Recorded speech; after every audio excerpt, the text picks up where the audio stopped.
أعوذ بالله من الشيطان الرجيم بسم الله الرحمن الرحيم ولا تلبسوا الحق بالباطل وتكتموا الحق وأنتم تعلمون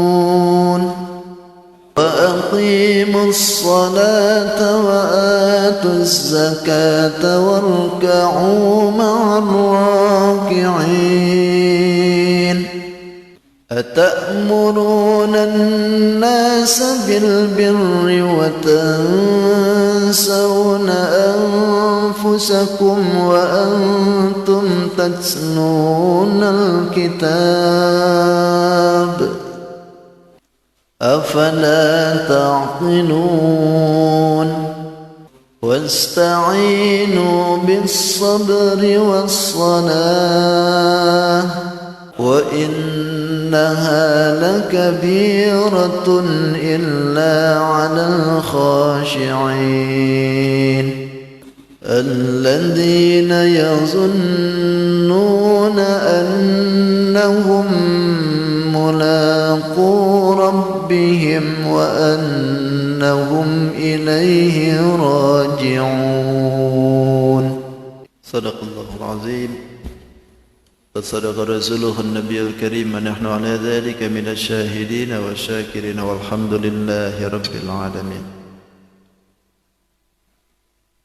Alhamdulillah, segala puji milik Allah Subhanahu wa taala.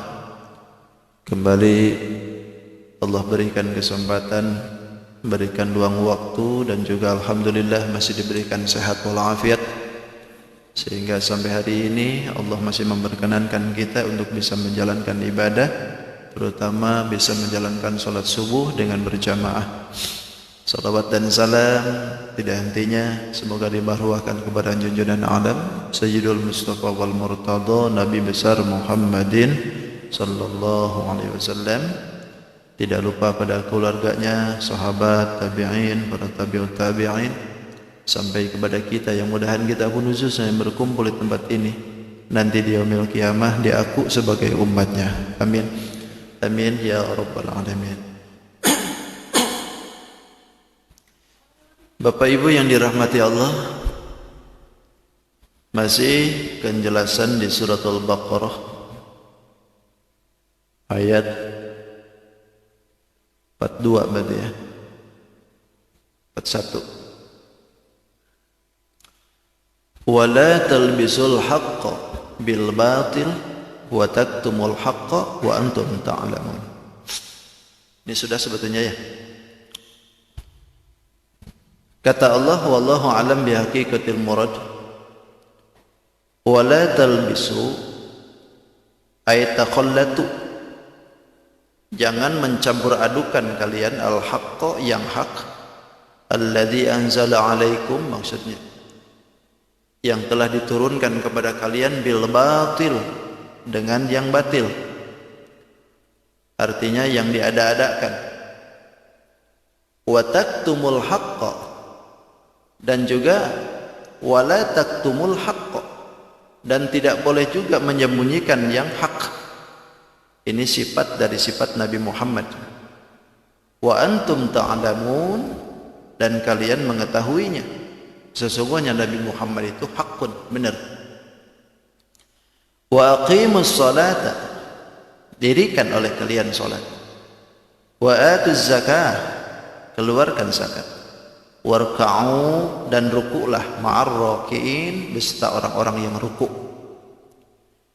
Atamuruna nasa, kenapa kalian merintahkan an-nasa kepada orang lain? Nas itu manusia, tapi yang dimaksudkan itu adalah orang lain. Bil birri, untuk melakukan perbuatan yang baik, sementara wa tansawna anfusakum, kalian melupakan diri kalian. Wa antum tajlunal kitab, wa antum, dan kalian tajlunal kitab, telah membaca kitab. Afala ta'qilun, apakah tidak berfikir kalian? Apakah tidak punya otak gitu kan? Coba bahasanya gitu. Wasta'inu, mintalah kalian perlindungan, minta tolong. Mintalah tolong kalian bisabri, dengan sabar, wassalati, dan juga salat. Wa innaha, dan sesungguhnya salat itu lakabiratun, amat berat, illa 'alal khashi'in, terkecuali orang-orang yang khusyuk. Alladzina yazunnun, yaitu orang-orang yang meyakini, annahum, sesungguhnya mereka, mulaqu rabbihim, akan bertemu dengan Tuhan mereka, wa annahum, dan sesungguhnya mereka, ilaihi, terhadap Allah, raji'una, akan balik. Sudah segitu dulu. Ini masih menjelaskan tentang perilaku sifatan-sifatan orang-orang yang Yahudi ini ya.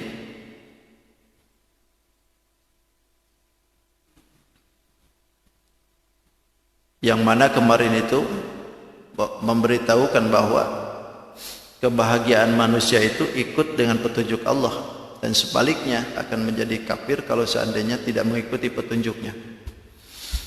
Sebagaimana di dalam ayat yang kemarin, bahwa orang-orang Yahudi ini tidak menepati janji ya, karena mereka sudah berjanji dari mulai dulu melalui lisan-lisannya para nabinya, para rasulnya, dalam kitabnya, itu kan sudah janji. Karena perjanjian kan kemarin sudah diterangkan bahwa perjanjian itu tiga, ada perjanjian yang umum, ada perjanjian yang khusus dengan para nabi, ada perjanjian yang khusus dengan ulama. Nah, pada akhirnya Allah memberitahukan kepada kita bahwa apa yang dilakukan oleh mereka itu sering menyembunyikan ayat-ayat Allah sebetulnya. Bahkan Allah minta kepada mereka itu, wala takunu awwala kafirin bih, jangan menjadi kalian itu yang pertama kali kafir dengan Quran. Artinya ketika Quran itu turun, kalian jadi paling dulu tidak percaya dengan Quran, padahal sebelumnya mereka sudah baca. Bahkan wala tashtaru bi ayati samanan qalila, jangan menjual ayat-ayat kami, kata Allah, samanan qalila, dengan harga yang rendah, harga yang murah, harga dunia. Jangan ayat-ayat Allah ditukar dengan kedudukan, jangan ditukar dengan duit. Itu rendah sekali, kata Allah. Wa iya yafattaqun, dan kepadakulah kalian harus berasa takut. Bahkan ditambah lagi, kata Allah, wala talbisul haqqa. Asal kalimat talbis itu asalnya kan labisa. Labisa itu make asal. Ibaratlah lebsun, itu lebsun untuk pakaian, pakai baju. Tapi yang dimaksudkan di dalam ayat ini, talbis itu adalah takhallatu, artinya mencampur aduk. Jangan, kata Allah, mencampur aduk yal haqqa, dan yang hak, bil batil, dicampur aduk dengan yang batil. Karena kalau yang hak dicampur aduk dengan yang batil, ya kalah yang hak. Dalam usul fikih itu kan disebutkan, ila ghalabal halal wal haram ghalabal halal. Bila mana ada yang bercampur antara yang halal dengan yang haram, maka yang halal kalah. Yang halal kalah gitu. Beda halnya hukum dengan matematika, min kali plus gitu. Ibaratnya plus itu bagus, kalau min gereng ya, jelek kan. Ketika terjadi min kali plus, hasilnya min kan, jelek. Kalau di dalam agama, ketika bercampur yang baik dengan yang buruk, maka yang baik kalah. Yang baik kalah gitu. Maka usahakanlah hasil yang halal itu ya jangan dicampur aduk gitu, jangan yang haram. Karena kalau sudah campur itu yang halal ini ya kalah. Bahkan dari segi sesuatu yang benar pun juga, kalau seandainya tidak di manajemen dengan baik, ya tentu jadi kalah. Al-haqqu bilan nizam sayughlabuhu bil batili ma'an nizam. Yang benar, yang hak, yang jujur, ketika tidak di manajemen, tidak di manage, maka akan terkalahkan dengan sesuatu kebatilan yang terorganisir. yang termanajemen.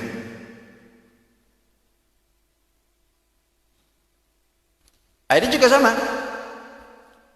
Karena yang hak itu tidak bisa dekat, tidak bisa campur dengan yang batil itu. Batil ya batil saja. Yang hak ya hak gitu. Makanya kan dalam ayat yang lain itu bisa. Oh, apa tuh namanya tuh? Hakko. Hah? Apa mulai itu? Wa arinal batila batil.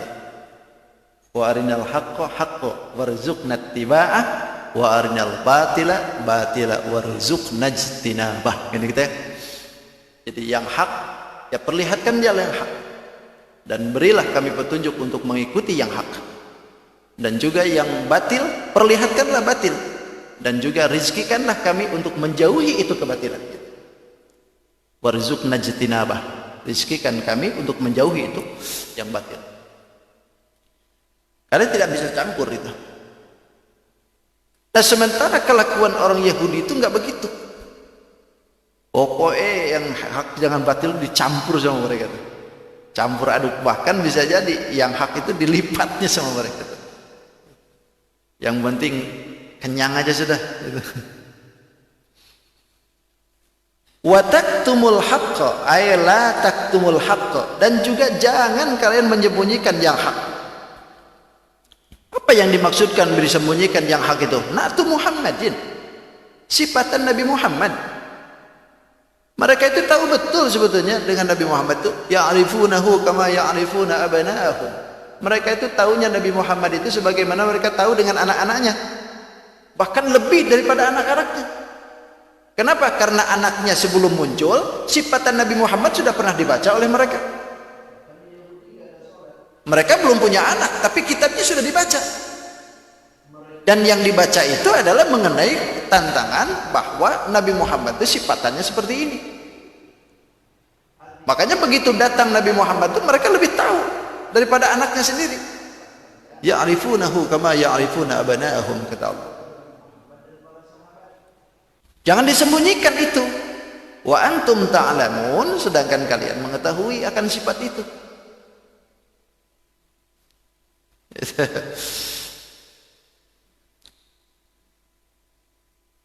Jadi jangan dirubah, gitu, jangan dirubah.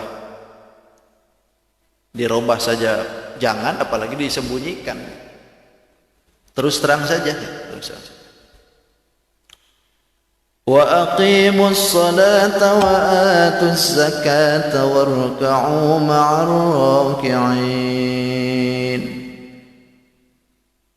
Wa aqimus salata, dirikan salat. Wa atuz zakah, keluarkan zakat. Warka'u, ruku'lah ma'ar raki'in, beserta orang-orang yang ruku'. Loh kan di Yahudi nggak ada salat. Maksudnya itu mereka ini diberikan perintah oleh Allah Subhanahu wa taala ngikutin dengan orang-orang yang ruku. Artinya sallu ma'al musallina Muhammadin wa ashabih. Salatlah kalian beserta orang-orang yang salat, yaitu Nabi Muhammad dan para sahabat. Artinya mereka ini sebetulnya disuruh mengikuti Nabi Muhammad gitu. Cuman memang tidak langsung gitu. Tidak langsung mereka itu disuruh sholat dulu. Kan mereka ini enggak iman. Sebetulnya yang dimaksudkan itu Islamnya dulu gitu maksudnya. Begitu mereka sudah Islam, laksanain itu sholat. Yang mana sholatnya itu ma'al musallin, dengan orang-orang yang sholat, warka'u ma'arrokin, jadi ada rukunya gitu. Karena sholat-sholat Bani Israel kan ada juga gitu, tapi tidak ada ruku, nggak ada sujud seperti kita gitu. Jadi sholatlah yang mana di dalam sholatnya itu ada rukunya, berarti mengikuti syariat Nabi Muhammad tuh. Mau tidak mau.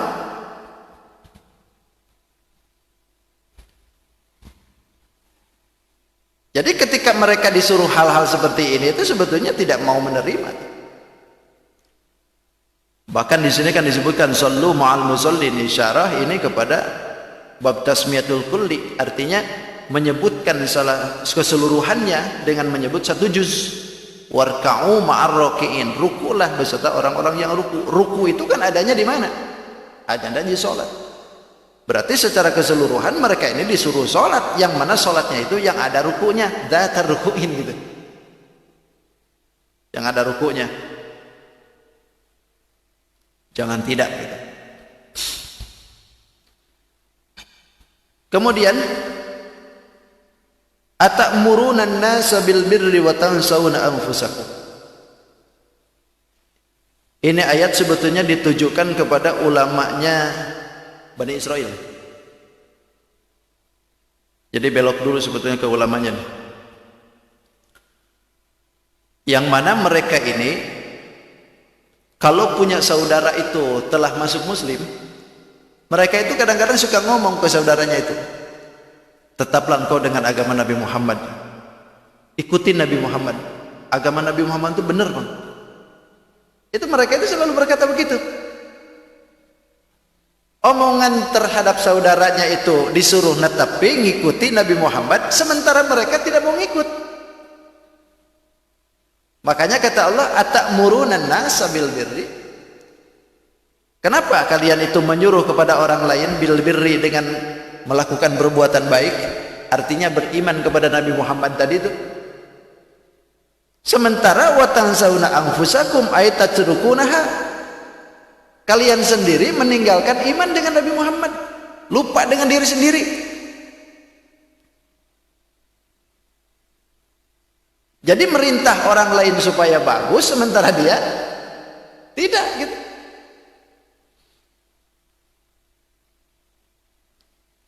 Jangan melupakan begitu kata Allah.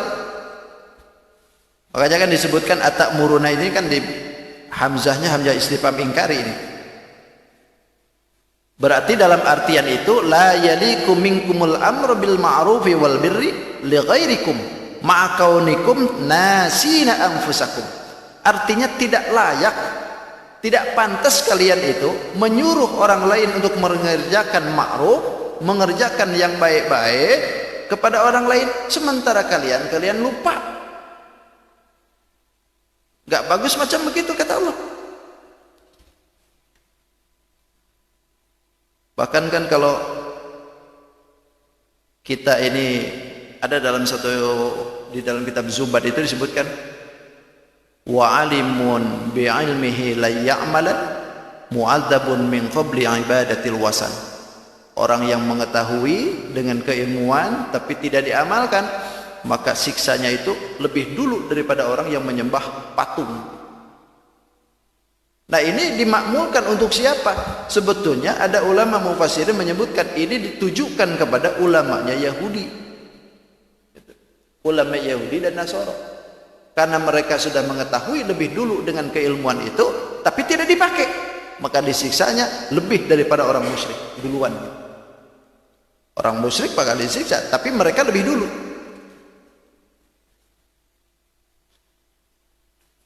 Bil birri itu bahasanya pun. Birrin itu kan ismun jami itu disebutnya liqulli khairin. Satu kumpulan, nama satu kumpulan bagi setiap kebaikan itu birrin disebutnya. Kalau khair kan bagus itu, khair juga bagus. Tapi kalau khair itu satu kebaikan saja. Tapi kalau birrin itu kumpulan daripada khair tadi. Kumpulan setiap kebaikan itu disebut birrin. Sama halnya dengan ismun. Ismun juga sama, itu adalah kumpulan bagi setiap kemaksiatan. Maksiat, syarrun itu kan jelek. Tapi ketika lafaz ismun, ini kumpulan daripada syarrun tadi. Kalau syarrun itu satu kejelekan. Tapi kalau ismun, kumpulan dari kejelekan itu. Isim jamak disebut. Berarti ini yang ditujunya itu bab istimalil lazim minal malzum itu sebutnya.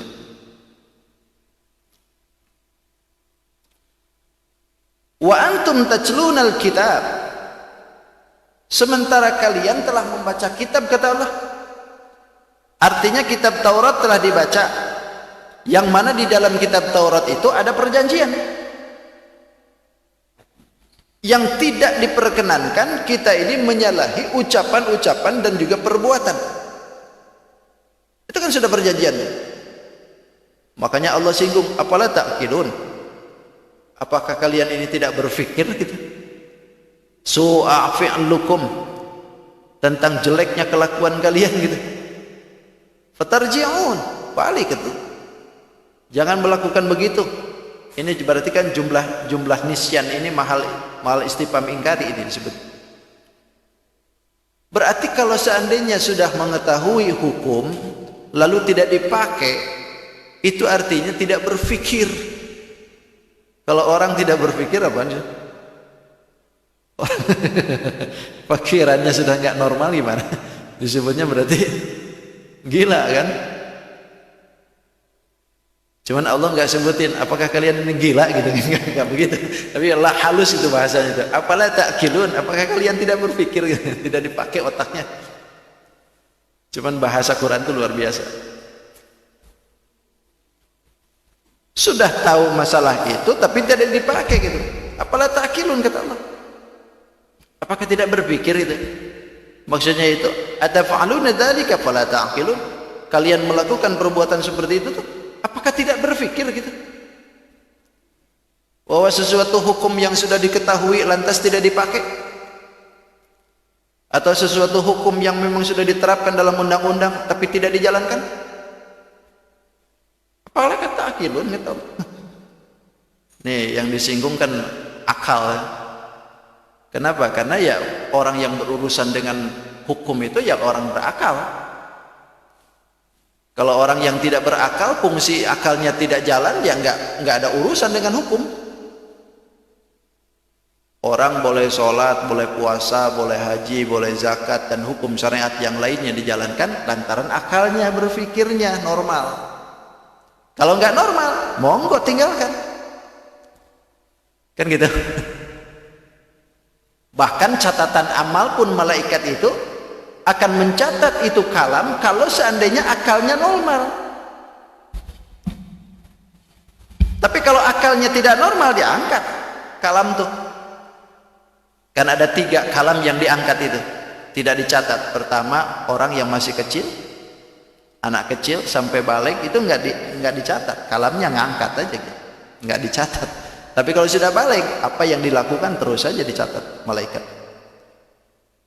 Yang kedua, orang tidur. Orang tidur gak bakalan dicatat apa yang dilakukannya. Berdiam aja diangkat sampai dia bangun. Yang ketiga, yang tidak dicatat itu orang gila. Orang gila gak bakalan dicatat oleh malaikat walaupun kelakuannya maling kah, atau misalkan ngebunuh orang gila, nggak wajib dikisos karena tulisannya diangkat kok. Nggak dicatat sama malaikat. Sampai kapan? Sampai dia waras. Kalau dia waras lagi, baru dicatat lagi gitu. Makanya kalau nggak mau sholat, nggak mau puasa, nggak mau ngaji, mau gitu, minta aja tuh, kembalikan otaknya gitu. Karena yang ditasarufkan kepada kita itu adalah akal. Karena akal inilah yang berfungsi untuk menjalankan seluruh hukum. Tidak ada akal, ya wis, tinggalkan itu hukum. Nah sekarang akalnya berfungsi, tapi hukum tidak dipakai. Berarti sama saja tidak punya akal kan gitu.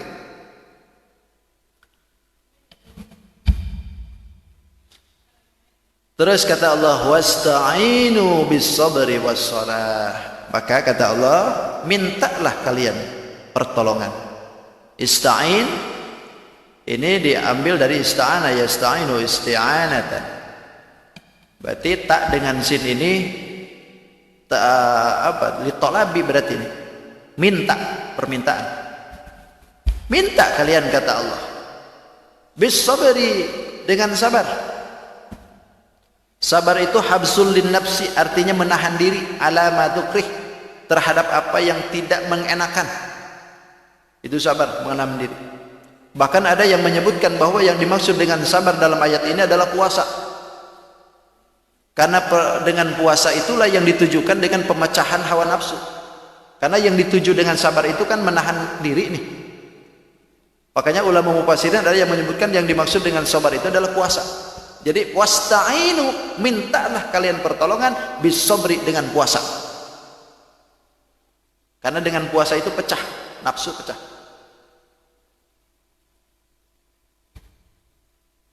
Nah, kesabaran ini disebut oleh Allah Subhanahu wa taala. Lantaran peringkat sabar ini pun juga beda-beda ya. Orang itu bisa sabar dalam musibah. Orang itu bisa sabar dalam menjalankan taat. Orang itu bisa sabar dalam menjauhi permaksiatan. Ini sabar juga. Tapi kesabaran yang ada di dalam yang tiga ini mempunyai peringkat derajat yang beda. Ada peringkat pertama itu, peringkat yang paling bawah, itu sabar dalam menghadapi musibah. Sabar dalam menghadapi musibah itu luar biasa sebetulnya. Bahkan Allah berikan ganjaran kepada mereka yang diberikan musibah lalu disabari dengan ketulusan hati. Diangkat derajatnya oleh Allah 300 derajat. Satu derajat dengan satu derajat itu kalau dibandingkan dengan meteran, jaraknya antara langit dan bumi. Sekarang 300. Lantaran apa? Sabar menghadapi bala. Sabar menghadapi kesulitan diri. Sabar PPKM terus-terusan. Itu kan? Sabar, Bang. Itu sabar usaha kada maju-maju. Sabar dapat corona, dapat penyakit. Itu sabar dalam bala. Ketika sabar itu dijalankan, 300 peringkat oleh Allah diberi. Asal betul-betul mukhlis gitu. Mukhlishina lahuddin, ikhlas benar-benar gitu. Jangan aku ikhlas Bang, ikhlas Bang. Bener ya, ikhlas gitu. Tapi yang ngerutu terus ya, itu bukan ikhlas. Ikhlas itu ketika menjalankan sebetulnya, bukan sesudahnya. Kalau sesudahnya itu lain sudah. Ketika ada sesuatu yang terjadi ke kita, lalu kita sabar. Nah, itulah ikhlas itu di situ. Sabar itu di situ. Yang kedua, sabar dalam menjalankan ketaatan. Perlu sabar juga dalam ketaatan. Makanya ketika sabar dalam menjalankan ketaatan, Allah berikan peringkatnya lebih dari musibah. 600 derajat oleh Allah. Kenapa? Lantaran taat pun juga ini tidak mudah gitu. Ketaatan itu tidak mudah. Kita bangun subuh, kalau nggak biasa berat. Karena memang lagi asik-asiknya, Pak. Apalagi hujan-hujan begini kan. Narik selimut makin adem, AC makin kencang kan. Mau bangun tuh.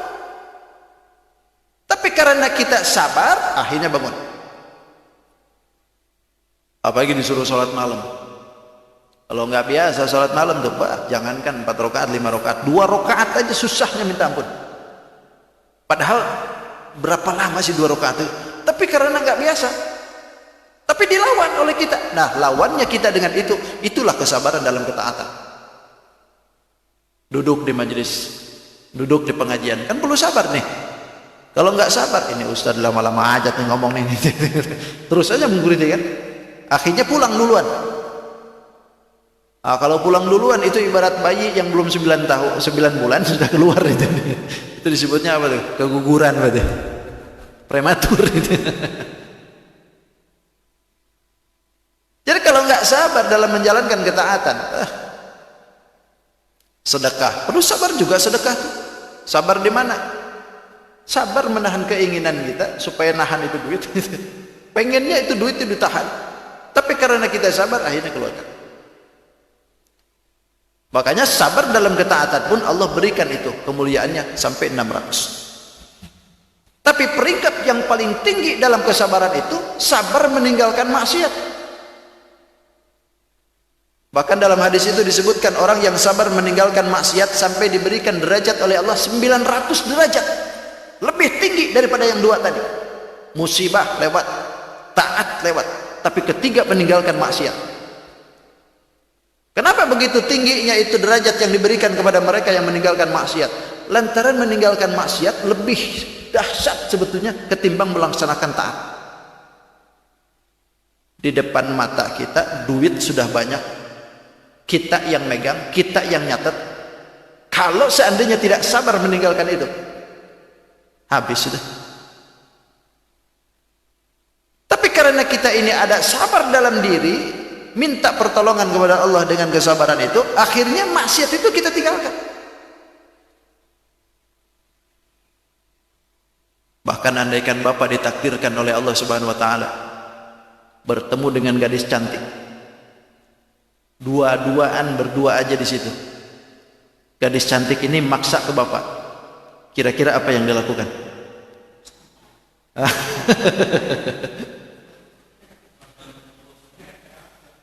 Kalau seandainya kita ini ditakdirkan macam begitu, bisa tidak tahan, bisa juga sabar. Tapi kayaknya kebanyakan nggak sabar nih.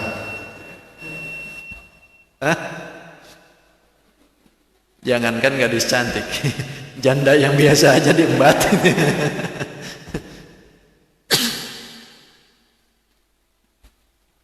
Sampai ada yang pesan ke saya, Pak Ustadz hati-hati kalau keluar tuh Pak Ustadz. Kenapa? Di pengadilan agama tuh katanya nih, dalam selama PPKM tuh 5.000 ya, 5.000 perceraian. 5.000 perceraian. Hati-hati Pak Ustadz, berkentayangan janda-janda. Banyak bener lah. Nabi Yusuf itu digoda oleh Allah Subhanahu wa taala itu kan melalui itu kan. Sampai Siti Zulaikha Siti Zulaikha sampai menginginkan bertemu dengan Nabi Yusuf berduaan. Kalau Nabi Yusuf itu tidak menghindari itu, habislah Nabi Yusuf. Tapi karena Nabi Yusuf menghindari itu, Allah Subhanahu wa taala derajatnya ditinggikan oleh Allah lantaran penghindaran itu. Kalau ketika Nabi Yusuf dilemparkan ke dalam sumur, biasa. Dijual jadi hamba sahaya, itu biasa Nabi Yusuf. Menandangan itu adalah musibah bagi Nabi Yusuf. Tapi ketika Nabi Yusuf itu menghindari perzinahan dengan itu, maka disitulah derajat yang paling tinggi yang diberikan oleh Allah kepada Nabi Yusuf. Sampai di dalam kitab Usfuriyah itu ada satu hikayat dulu itu di Bani Israel itu ada tukang dagang. Tukang dagang ini selalu mengatakan dalam lisannya itu, ittaqillah ya nafsi, ittaqillah ya nafsi. Bertakwalah kalian kepada Allah. Nah diri itu. Jadi diri itu selalu dinasihati, ittaqillah ya nafsi. Selalu begitu. Kemana-mana kalau sendirian selalu berkata begitu kalau jualan itu. Suatu ketika pas jualannya itu lewat rumah yang ganal. Di depan rumah yang ganal ini ternyata ada gadis cantik, padahal sudah bersuami. Cuman ini gadis, ini perempuan ini tergoda dengan penjual tadi, karena penjual ini cakep Pak, ganteng gitu penjual ini. Akhirnya dia dipanggil, alasan mau beli asalnya, tapi lama kelamaan disuruh masuk. Ya yang namanya orang mau beli kan, akhirnya diladeni, masuklah dia, bawa dagangannya ke dalam, dibawa jualannya ke dalam. Begitu sudah di dalam, kuncinya ditutup sama dia, pintu dikunci. Kata tukang dagang, ini ngapain ini ngunci begini? Gak begini aja, pian mau nggak kalau seandainya saya beli ini semuaan? Ya tentu saja mau, gak apa-apa dah, saya beli semuaan, bahkan saya lebihkan duitnya, asal satu syarat aja. Apa syaratnya? Engkau layani aku. Coba, suaminya sudah ada, sementara ini gadis yang cantik, tukang jualan diajak begitu. Tukang jualan itu ittaqi ya nafsi, ittaqi ya nafsi. Oh, langsung tuh ittaqi ya nafsi, berzikir langsung. Pokoknya tidak berhentinya itu menyebutkan ittaqi ya nafsi, takutlah engkau ya diri. Sampai pada akhirnya ini orang yang jual dia itu dipaksa terus-terusan. Enggak, saya enggak bakal melakukan perbuatan ini. Saya sudah punya istri. Enggak, sekali aja kan. Enggak, pokoknya udah begini aja dah.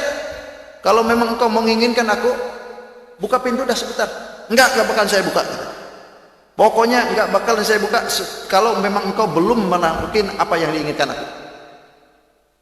Berpikir lama dia. Akhirnya dalam pikirannya, sudahlah, daripada melakukan perbuatan begini, lebih baik aku bunuh diri aja sudah. Akhirnya dia minta, aku minta mau ke atas dulu sebentar, bolehkah? Oh silahkan katanya. mau ke atas dulu, ke atas dia. Begitu sudah ke atas dia berpikir, ya Rabb, daripada aku ini bergelimpangan maksiat dengan kau, lebih baik aku mati, katanya. Loncat dia dari loteng. Begitu sudah loncat mau ke bawah, ternyata Allah Subhanahu wa taala memberikan kemuliaan kepada orang ini, menyuruh malaikat Jibril dengan datang begitu cepatnya, sampai akhirnya begitu mau ke tanah ditahan oleh malaikat Jibril. Harusnya dia ini ada yang patah dah barangkali, tapi ini tidak, diberikan kemuliaan oleh Allah Subhanahu wa taala lantaran dia berkata, ittaqi ya nafs, selalu menjaga diri. Sampai pada akhirnya jualannya di dalam tuh nggak dibawa, kabur aja dia, nggak peduli sudah, nggak ketok pintu lagi, paling jualan di bawah gitu. Pokoknya sudah, aku nggak mau tahu lagi sudah. Jualannya ditinggalkan. Begitu datang ke rumah, istrinya senyum-senyum. Kenapa? Jualannya pasti habis. Dikiranya jualan habis, nggak dibawa lagi kan? Alhamdulillah ya Pak, jualan hari ini laris. Senyum aja dia, senyum aja. Kata suaminya, ada makanankah? Aku ini lapar. Kan kita ini 2 hari belum punya duit untuk beli makanan. Makanan untuk hari ini nggak ada. Oh nggak ada kan? Ya sudahlah kalau begitu, sabar aja dulu. Diam aja dulu di kamar, dia ibadah dikir. Tidak lama kemudian datanglah tetangganya. Kata tetangganya, Assalamualaikum, aku ini bolehkah pinjam beras? Kalau bahasa kita seperti itu, pinjam beras. Bingung dia, boro-boro dia sendiri juga punya beras. Aku nih kalau bilang nggak punya beras, takutnya gimana kalau balik pulang jualan kan, dikiranya hasil. Kalau dibilang ada, nggak ada juga. Akhirnya berpikir, ya sudah, aku nih nggak bisa berkata-kata aja, lihat aja ke dapur lah. Kalau ada ambil, kalau nggak ada nggak apa-apa dah. Masuk aja dia ke tetangganya ke dapur. Begitu sudah di dapur, oh masya Allah, katanya dia berteriak, ini makanan begitu banyaknya pian dari mana? Heran dia, ini nasi kok banyak betul. Pian ini hasil usaha dari mana? Ini kok begitu banyak? Dia berpikir dalam hatinya, apa yang terjadi? Begitu liatin ke dapur, ternyata benar juga, makanan banyak, nasi banyak. Padahal dia nggak bawa apa-apa, istrinya pun sudah 2 hari nggak punya duit. Coba, diberikan keberkahan oleh Allah Subhanahu wa taala lantaran menghindari maksiat perzinahan tadi. Makanya kalau ada yang begitu, tinggalkan Pak, tinggalkan.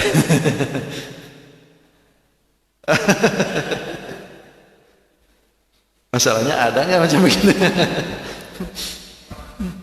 Sinetron ada kayaknya kita.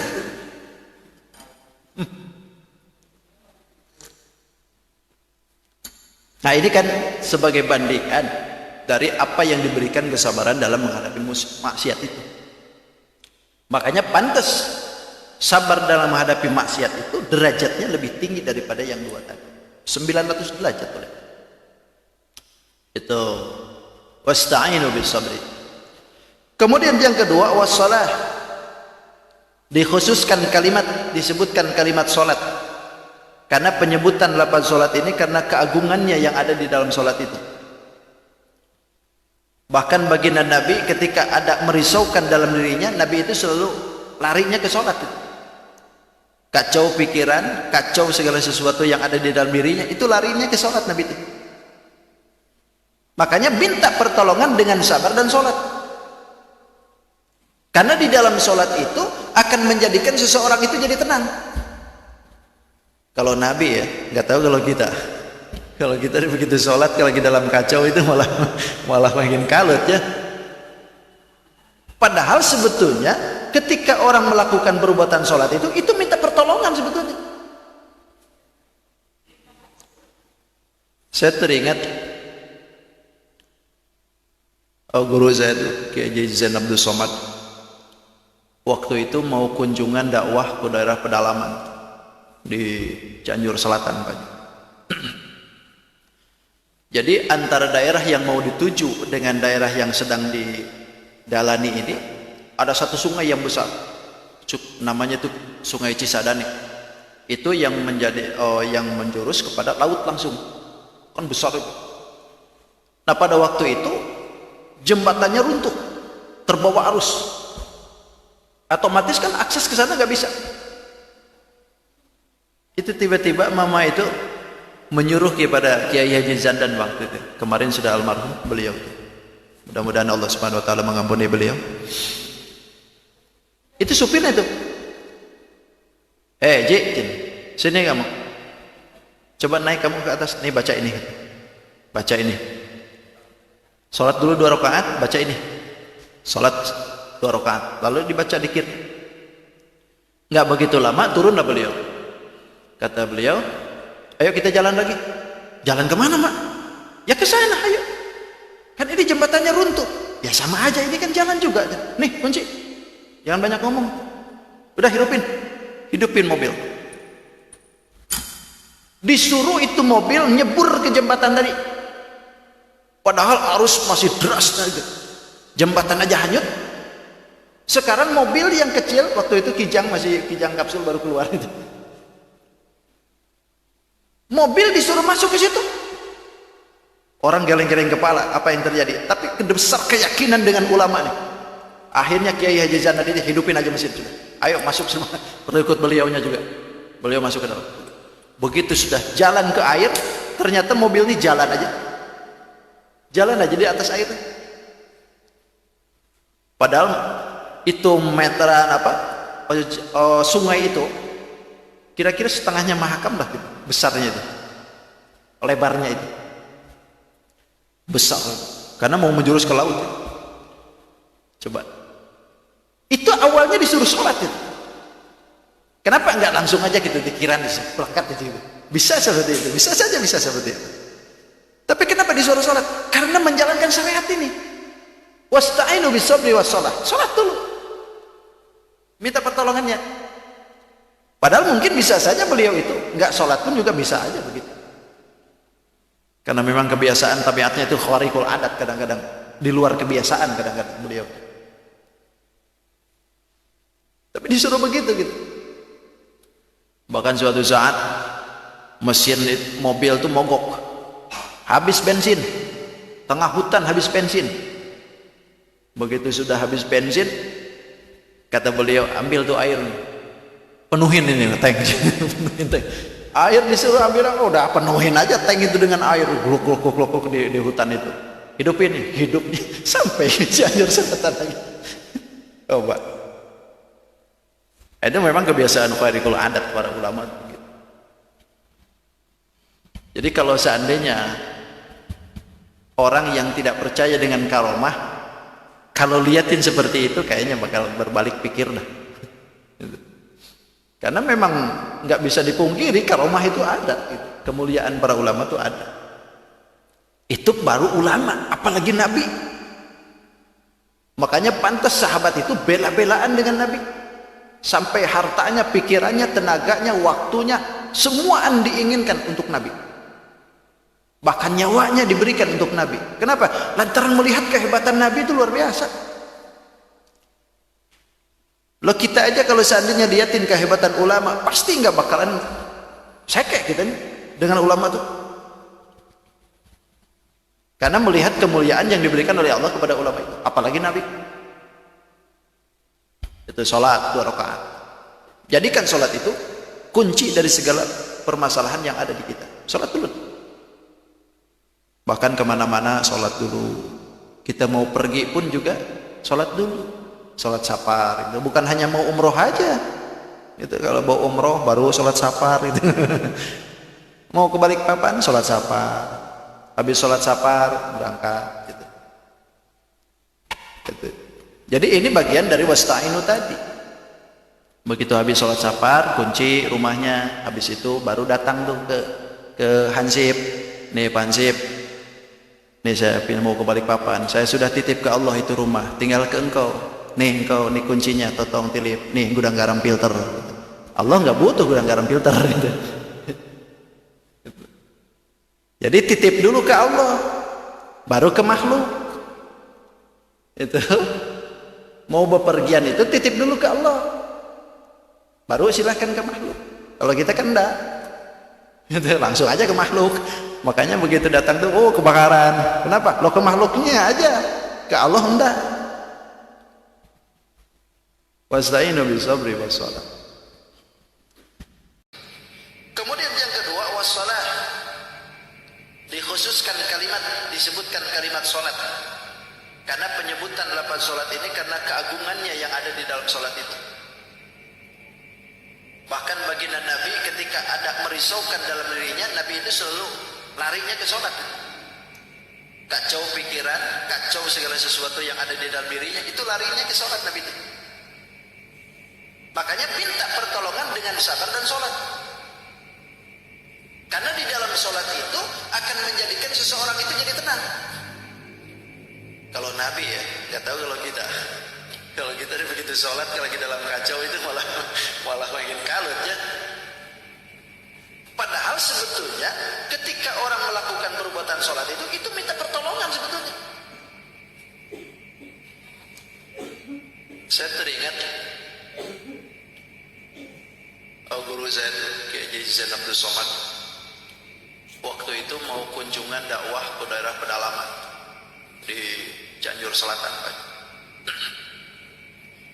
Jadi antara daerah yang mau dituju dengan daerah yang sedang didalani ini ada satu sungai yang besar, namanya itu Sungai Cisadane. Itu yang yang menjurus kepada laut langsung, kan besar itu. Nah pada waktu itu jembatannya runtuh, terbawa arus, otomatis kan akses ke sana nggak bisa. Itu tiba-tiba mama itu menyuruh kepada Kiai Haji Zandan waktu itu. Kemarin sudah almarhum beliau. Mudah-mudahan Allah Subhanahu wa taala mengampuni beliau. Itu supirnya itu. Ji, sini kamu. Coba naik kamu ke atas, nih baca ini. Baca ini. Salat dulu 2 rakaat, baca ini. Salat 2 rakaat, lalu dibaca dikit. Enggak begitu lama turunlah beliau. Kata beliau, ayo kita jalan lagi. Jalan kemana, Mak? Ya ke sana, ayo. Kan ini jembatannya runtuh. Ya sama aja, ini kan jalan juga. Nih, kunci. Jangan banyak ngomong. Udah hidupin mobil. Disuruh itu mobil nyebur ke jembatan tadi. Padahal arus masih deras tadi. Jembatan aja hanyut. Sekarang mobil yang kecil, waktu itu kijang kapsul baru keluar gitu. Mobil disuruh masuk ke situ. Orang geleng-geleng kepala, apa yang terjadi? Tapi besar keyakinan dengan ulama nih. Akhirnya Kiai Haji Zandan ini hidupin aja mesin. Ayo masuk semua, berikut beliaunya juga. Beliau masuk ke dalam. Begitu sudah jalan ke air, ternyata mobil ini jalan aja. Jalan aja di atas air. Padahal itu meteran sungai itu kira-kira setengahnya Mahakam lah. Besarnya itu, lebarnya itu besar, karena mau menjurus ke laut. Coba, itu awalnya disuruh sholat ya.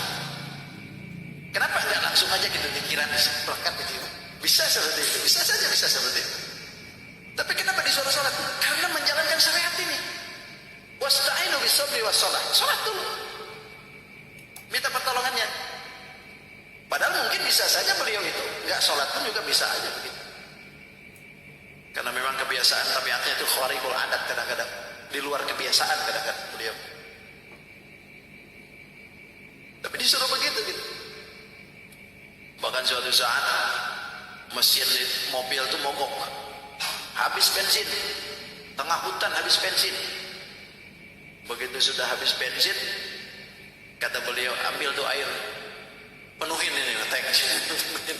Air disuruh ambil, udah penuhin aja tank itu dengan air, kluk di hutan itu.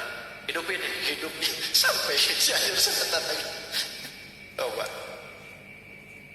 Itu memang kebiasaan khariqul adat para ulama.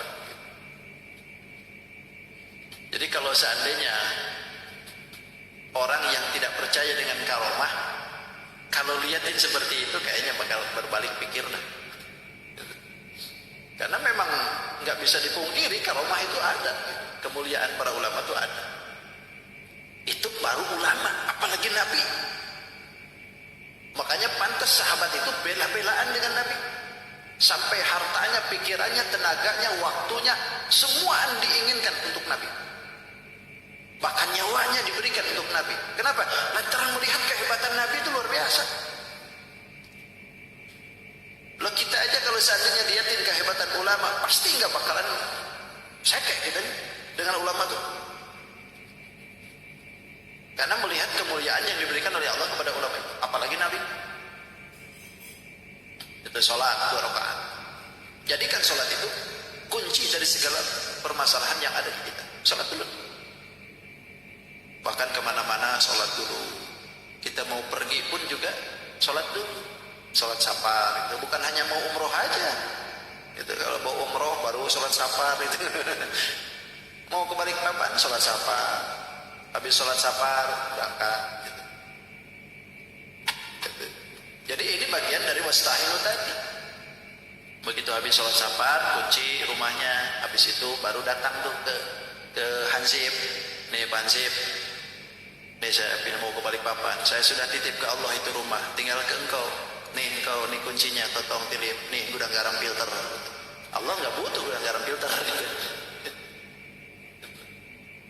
Jadi titip dulu ke Allah, baru ke makhluk.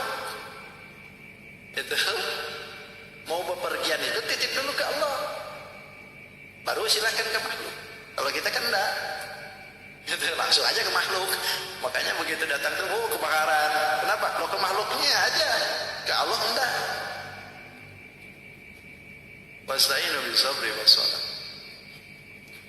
Bahkan sahabat itu saking hebatnya segala sesuatu itu minta pertolongan melalui sholat itu. Serta Sayyidina Ali itu pernah kepanah, kakinya itu pernah kepanah. Kalau panah itu kan kalau dicabut malah makin parah kan, karena runcingnya itu. Sayyidina Ali kepanah nih, dicabut, wah teriak-teriaknya minta ampun, nggak tahan Sayyidina Ali. Udah dah, kata Sayyidina Ali, begini aja dah, nanti kalau aku lagi sholat cabut nih anak panah, cabut tuh. Waktu sebelum sholat teriak-teriaknya minta ampun. Tapi begitu Sayyidina Ali melakukan sholat, dicabut oleh sahabat, diam aja Sayyidina Ali itu, gak teriak sama sekali. Coba, ini menunjukkan apa? Saking hebatnya sholat sahabat. Sampai anak panah yang nancap di dirinya dicabut, gak terasa. Begitu berarti lebih nikmat dia bermunajat kepada Allah ketimbang anak panah. Loh, kalau kita baru gigit nyamuk aja sudah. Lagi sholat digigit nyamuk. Gitu kan? Rasa. Nah, itulah pentingnya untuk minta pertolongan dengan sholat itu. Tapi memang wa innaha lakabiratun illa 'alal khashiyin. Minta pertolongan melalui sholat itu lakabiratun, berat, abot. Memang berat. Illa 'alal khashiyin, terkecuali orang-orang yang khusyuk. Yang khusyuk itu siapa? Alladzina yazunnuna annahum mulaqu rabbihim. Orang yakin bahwa dirinya akan bertemu dengan Allah Subhanahu wa taala. Wa annahum ilaihi raji'un, dan dia yakin akan kembali kepada Allah. Itulah orang yang khusyuk. Jadi intinya orang yang melakukan perbuatan minta pertolongan dengan sholat itu, dirinya sudah yakin bahwa segala sesuatu itu ketentuannya ada di Allah. Maka perkara yang sudah ada di Allah, ngapain kita repot-repot? Kita ini hanya ikhtiar saja. Apapun bentuk yang telah ditetapkan, ya tentu Allah yang menentukan. Makanya kita ini ditugaskan wasta'inu bis-sabri was-shalah aja. Salat aja gitu. Ada sesuatu salat. Bahkan guru saya itu kalau bepergian itu, habis bepergian itu nggak dulu pulang ke rumah, tapi ke masjid dulu, sholat dulu 2 rakaat. Selalu begitu. Ditanya sama kita tuh, kenapa mama kalau udah habis bepergian, kan kita ini perginya nggak lama-lama amat, cuman sebentar aja, lalu ketika datang ke rumah kok sholat dulu? Kata beliau, aku nih khawatir ketika nanti tadi di perjalanan mataku ini lah nggak bisa dijaga, makanya sholat tobat. Coba. Jadi sholat itu dijadikan apa ya, kebiasaan yang lebih dari kebiasaan sebetulnya. Sholat itu, kalau kita kan yang wajib aja alhamdulillah, itu syukur aja yang wajib ya. Itu.